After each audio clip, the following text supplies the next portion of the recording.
ഞാനൊരു ചാനൽ തുടങ്ങിയിട്ട് ഞാൻ ഒരുപാട് വീഡിയോസ് അപ്ലോഡ് ചെയ്തപ്പോൾ ഞാൻ ആലോചിച്ചിട്ടുണ്ട് എൻ്റെ നാടിൻ്റെ സ്പെഷ്യലായിട്ടുള്ള എൻ്റെ കണ്ണൂരിലെ കോക്ടെയിലിനെ ഞാൻ ഒരിക്കലും നിങ്ങളുടെ മുമ്പിലേക്ക് ഞാൻ സേവ് ചെയ്തിട്ടില്ല. അപ്പോൾ ഞാൻ ഇന്ന് നമ്മുടെ നാടിൻ്റെ സ്പെഷ്യൽ കോക്ടെയിൽ കണ്ണൂർ കോക്ടെയിലിൻ്റെ റെസിപ്പിയാണ്. റെസിപ്പി മാത്രമല്ല ഇതിൻ്റെ ടേസ്റ്റ് എന്താണ്, ഇതിൻ്റെ സ്പെഷ്യൽ ടേസ്റ്റ് ഒന്നും കൂടെ ഞാൻ നിങ്ങൾക്ക് വേണ്ടി ഇതിൽ വിവരിക്കുന്നുണ്ട്. അപ്പോൾ തീർച്ചയായിട്ടും റെസിപ്പി പൂർണ്ണമായിട്ട് കാണാൻ എല്ലാവരും മസ്റ്റായിട്ട് ട്രൈ ചെയ്ത് നോക്കണം.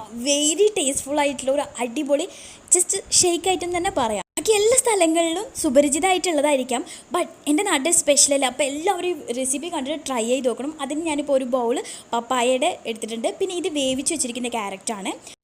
പിന്നെ ഇതിലേക്ക് വേണ്ടത് നമ്മൾ കാഷ്യൂനട്ടും അതുപോലെ പൊമഗ്രാനേറ്റ് അനാറും ഇതാണ് ഞാൻ എടുത്തിരിക്കുന്നത്. ഞാനിവിടെ കഴിച്ചിരിക്കുന്ന അല്ലെങ്കിൽ ഞാൻ എൻ്റെ ടൗണിൽ പോയി കഴിച്ചിട്ടുള്ളതിൽ ഞാൻ കണ്ടിട്ടുള്ള അല്ലെങ്കിൽ എനിക്കതിൽ കഴിക്കാൻ കിട്ടിയിട്ടുള്ള 2 ഐറ്റംസാണിത്. അല്ലാതെ പൊതുവേ ഇത് വേറെ നട്ട്സ് ഐറ്റംസ് ഒക്കെ ഇടുന്നു പറഞ്ഞ് കേട്ടിട്ടുണ്ട്, എനിക്കറിയത്തില്ല. ഞാൻ കഴിച്ചത് മാത്രമാണ് ഞാൻ ഇതിൽ ചേർക്കുന്നത്. പിന്നെ ഞാൻ ഫ്രീസ് ചെയ്ത് വെച്ചിരിക്കുന്ന പാലാണിത്.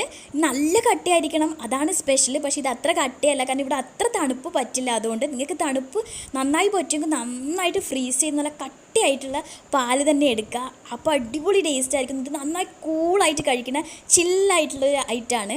അതുപോലെ ഇനി നമുക്കിത് ജാറിലേക്ക് ഇടാം. നമ്മുടെ ആ പാലിട്ടു. അതിന് ശേഷം നമുക്കിതിലേക്ക് പപ്പായ നമ്മൾ എടുത്ത് വെച്ചിരിക്കുന്ന ഒരു പകുതി പപ്പായ കേട്ടോ, ഒരു മിഡിൽ സൈസ് പപ്പായത്തിൻ്റെ പകുതിയാണ് എടുത്തിട്ടുള്ളത്. എന്നിട്ട് നമുക്കിതിലേക്ക് നമ്മൾ വേവിച്ച് വെച്ചിരിക്കുന്ന ക്യാരറ്റും ആഡ് ചെയ്യാം.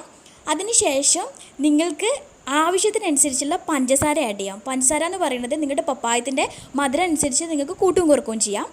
ഇവിടെ കുറച്ച് അത്യാവശ്യം മധുരമുള്ള പപ്പായ ആയതുകൊണ്ട് ഞാൻ ഒരു 3 ടേബിൾ സ്പൂൺ പഞ്ചസാരയാണ് ഇതിൽ ആഡ് ചെയ്തിരിക്കുന്നത്. പിന്നെ ഒരു ഷേക്ക് ഐറ്റം കഴിക്കുമ്പോൾ നിങ്ങൾക്ക് എത്രത്തോളം മധുരം വേണം എന്ന് നിങ്ങൾക്ക് അറിയാമല്ലോ. അതിനനുസരിച്ച് നിങ്ങൾക്ക് മധുരം കൂട്ടാട്ടോ. മധുരം കൂട്ടിയും കുറച്ചൊക്കെ നിങ്ങൾക്ക് ഉണ്ടാക്കി കഴിക്കാവുന്നതാണ്. നമ്മുടെ വീട്ടിലുണ്ടാക്കുമ്പോൾ നമ്മളുടെ ടേസ്റ്റിനനുസരിച്ച് ഉണ്ടാക്കുമ്പോഴല്ലേ നമുക്കതൊരു സാറ്റിസ്ഫാക്ഷൻ ഉണ്ടാവുള്ളൂ. അപ്പോൾ തീർച്ചയായിട്ടും അങ്ങനെ ചെയ്യാവുന്നതാണ്. അതിനുശേഷം നമുക്കിതിലേക്ക് കുറച്ച് പാൽ ആഡ് ചെയ്യാം.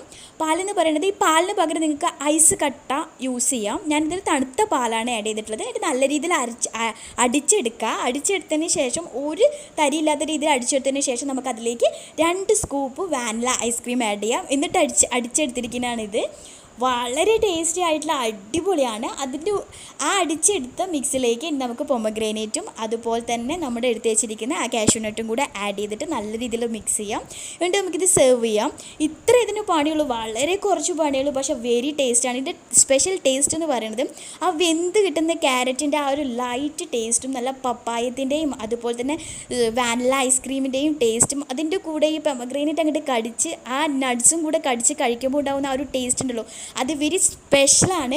അപ്പോൾ തീർച്ചയായിട്ടും എല്ലാവരും ട്രൈ ചെയ്യാം. നമ്മൾ ക്യാരറ്റ് ജ്യൂസും ക്യാരറ്റിനോട് കൂടുതൽ ഇഷ്ടമില്ലാത്ത ആൾക്കാർക്കും പപ്പായത്തിനോട് ഇഷ്ടമില്ലാത്ത ആൾക്കാർക്കൊക്കെ മസ്റ്റായിട്ട് ട്രൈ ചെയ്താൽ തീർച്ചയായിട്ടും ഇഷ്ടപ്പെടും. ഇഷ്ടപ്പെട്ടിട്ടുണ്ടെങ്കിൽ ലൈക്ക് ചെയ്യുക, സബ്സ്ക്രൈബ് ചെയ്യുക.